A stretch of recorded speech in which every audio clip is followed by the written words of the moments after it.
robot controller, a surveillance camera, Android tablet, turned this into an event camera system in what, 2 minutes? Something like that. Here at our lab in Seattle, we got our little demo robot. What I wanted to show is actually how we can get footage from one of these surveillance cameras that you might have in one of your facilities. We're gonna wanna get the footage when the robot stops unexpectedly, right?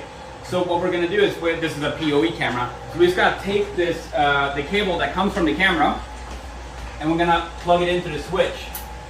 Also plugged into this switch is this Android tablet. It's using a USB-C to Ethernet connector to connect to that switch. And to get the camera feed into the tablet, we're gonna open up the OLS app, go into the camera tab, and click Add Camera. And I think it's 150 there, so I just picked the IP address, and it's a Lorix camera. And it's gonna take a few seconds for that to pop up. Okay, so there it is. So we have the surveillance camera feed. So now we actually have two cameras here. So we have this surveillance camera. You can see Anoki actually filming me there. And we also have the regular device camera. So this is literally, you can film behind here. This is literally just this camera here on the device.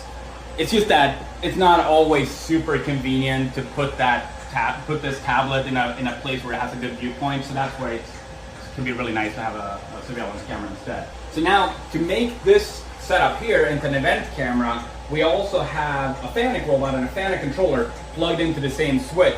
So what we're gonna do is we're gonna go and click Add Controller, and we're gonna add the Fanuc robot,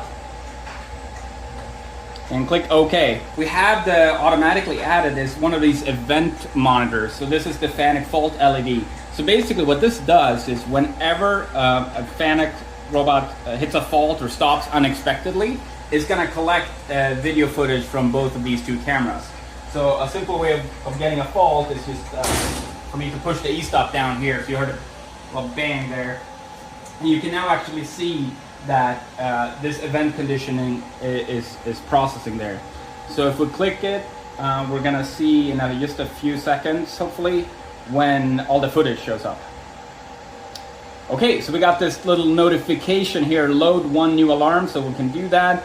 We can take a look at these files. So we have obviously a bunch of error logs from the robot that can be really helpful when you want to diagnose the situation. But more importantly, we have the video footage here of us actually setting up and doing this demo. Yeah, you can see Anoki. But yeah, now we've basically taken a robot controller, a surveillance camera, and an Android tablet, and we've turned this into an event camera system, 2 minutes, something like that.